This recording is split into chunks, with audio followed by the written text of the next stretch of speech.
আজ সুজি দিয়ে একটা নতুন রেসিপি বানাবো। তার জন্য সুজি নিয়েছি, পেঁয়াজ, কাঁচা লঙ্কা, শিমলা মির্চ, টমেটো আর একটুখানি পনির নিয়েছি। সুজিটা প্রথমে একটা বড় বাসনে নিয়ে নেব।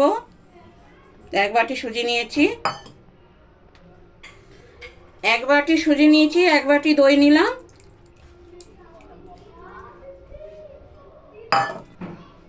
এক বাটি জল দিলাম। যে বাটিতে সুজি নিয়েছি ওই বাটির মাপেই দিলাম।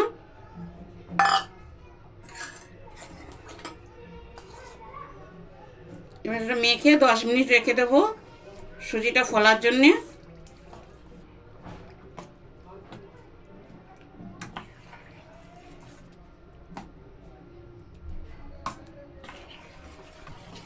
এটা খুব ভালো করে মেখে নিয়েছি। এবার সুজিটা ফোলার জন্য 10 মিনিট রেখে দেবো ঢাকা দিয়ে।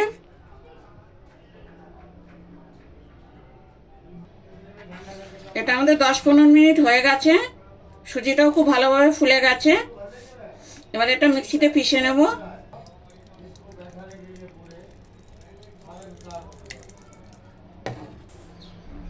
সুজিটাও খুব ভালো করে পিষে নিয়েছি মিক্সিতে। সুজির মধ্যে নুন দিচ্ছি, একটু খাওয়া সোডা দিচ্ছি, 2 চামচ সাদা তেল দিচ্ছি, রিফাইন তেল। এবার এটা খুব ভালো করে ফাটিয়ে নেব।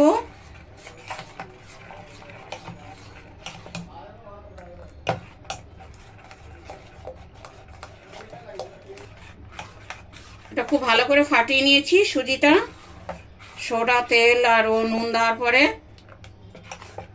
দেখুন এতটা পাতলা করেছি, খুব বেশি পাতলা হবে না এটা।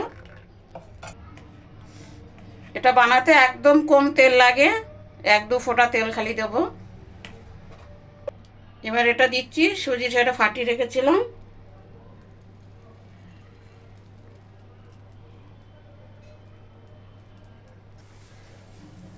এরপর একটু শিমলা মির্চ দিচ্ছি, একটু কাঁচা লঙ্কা দিলাম, টমেটো দিলাম, পেঁয়াজ দিচ্ছি,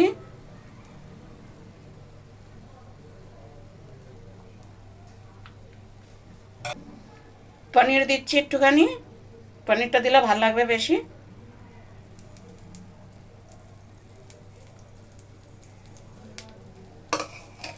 এবার এটা 10 মিনিট হতে দেবো। আমাদের এটা 10 মিনিট হয়ে গেছে। এবার এটা উল্টে দেবো।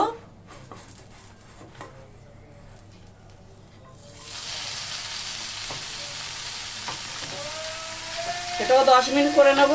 দিকটাও হয়ে গেছে 10 মিনিট। দেখুন কত সুন্দর হয়েছে।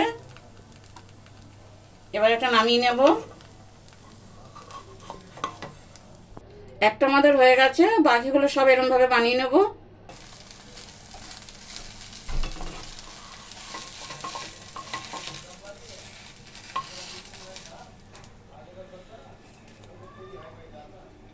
দেখুন আমাদের সব হয়ে গেছে সুজির রেসিপিগুলো, কত সুন্দর হয়েছে। আমাদের ভেজ উত্তপম রেডি।